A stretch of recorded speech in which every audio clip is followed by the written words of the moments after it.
বয়স মাত্র 7 বছর। তাতে কি, এই বয়সেই গিনেস বুক অব রেকর্ডসে নাম লিখিয়েছেন দক্ষিণ ভারতের সামোক্তা নারায়ণ। তামিলনাড়ু প্রদেশের মাদুরাইয়ের এই শিশুটি এখন দক্ষিণ কোরিয়া ভিত্তিক জনপ্রিয় তাইকোয়ান্দো মার্শাল আর্টের বিশ্বের সর্বকনিষ্ঠ প্রশিক্ষক। গেল 14 আগস্ট তাকে এই স্বীকৃতি দেয় গিনেস কর্তৃপক্ষ।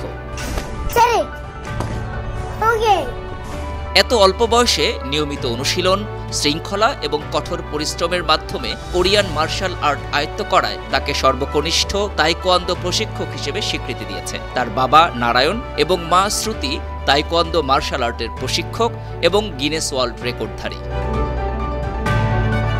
সামোক্তার এই সাফল্যের পথ অত সহজ ছিল না। এই বয়সে কঠোর পরিশ্রম করতে হয়েছিল তাকে। প্রতিদিন 5 কিলোমিটার দৌড়ানো, নানা ধরনের ব্যায়াম এবং পুরো তাইকোয়ান্দো সিলেবাসে দক্ষতা অর্জন করেই পেয়েছেন গিনেস কর্তৃপক্ষের স্বীকৃতি। তাইকোয়ান্দো হল জীবন চলার পথে প্রয়োজনীয় ও আত্মরক্ষার জন্য অস্ত্রবিহীন লড়াইয়ের কৌশল। কোরিয়ার দীর্ঘ 5000 বছরের ইতিহাসের সাথে তাইকোয়ান্দোর ইতিহাস জড়িত। কালের পরিক্রমায় বিভিন্ন সময়ে বিভিন্ন নামে এই আত্মরক্ষা শৈলীর প্রকাশ ঘটে ও উন্নয়ন ধারা অব্যাহত থাকে। 1955 সালের 11 এপ্রিল তাইকোয়ান্দোর পুরো প্রক্রিয়াটির সূচনা, উন্নয়ন ও নামকরণ করেন দক্ষিণ কোরিয়ার সাবেক সেনা কর্মকর্তা জেনারেল চয় হং হি।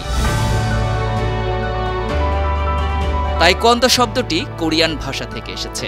তাই কোন দো এভাবে ভেঙে ভেঙে লিখলে অর্থটি দাঁড়াবে লাথি, ঘুষি, কৌশল।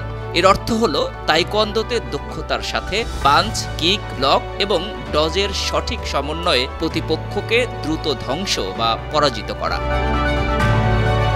তাইকোয়ান্দোতে যেসব বিষয়ের সংমিশ্রণ ঘটেছে সেগুলো হলো যুদ্ধ কৌশল, আত্মরক্ষা, খেলাধুলা, ব্যায়াম, কিছু কিছু ক্ষেত্রে ধ্যান এবং দর্শনের সম্মিলন।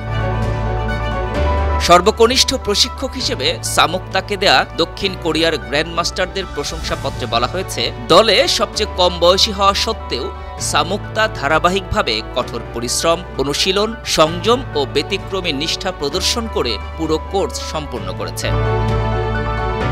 মেয়ের এই সাফল্যে গর্বিত বাবা নারায়ণ বলেন, হাঁটি হাঁটি পাপা অবস্থা থেকে আমার মেয়ে মাদুরাইতে তাইকোয়ান্দো প্রশিক্ষণ ক্লাসে আসতো। আমার স্ত্রীও তাইকোয়ান্দোর প্রশিক্ষক। যখন আমরা দুজনেই তাইকোয়ান্দোতে ক্লাস নিতাম তখন সামোক্তা 1.5 থেকে 2 বছর বয়স পর্যন্ত আমাদের কাছে আসতো। ক্লাসে এসে আমার দিকে সে তাকিয়ে থাকতো।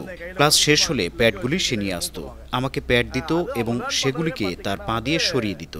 আমরা কখনো তাকে আসতে বলিনি, সে নিজেই প্রশিক্ষণ ক্লাসে চলে আসতো। গিনেস বুক অব রেকর্ডসে নাম ওঠায় দারুণ খুশি সামোক্তা। বলেন, আমি যখন আরো বড় হব তখন সব প্রতিযোগিতায় অংশগ্রহণ করতে চাই। আমি ওই সব প্রতিযোগিতায় লড়াই করতে চাই। আমি অনেক গিনেস ওয়ার্ল্ড রেকর্ডস করতে চাই। তাই আমি তাইকোয়ান্দো শিখতে শুরু করি। Desk report, 52 TV.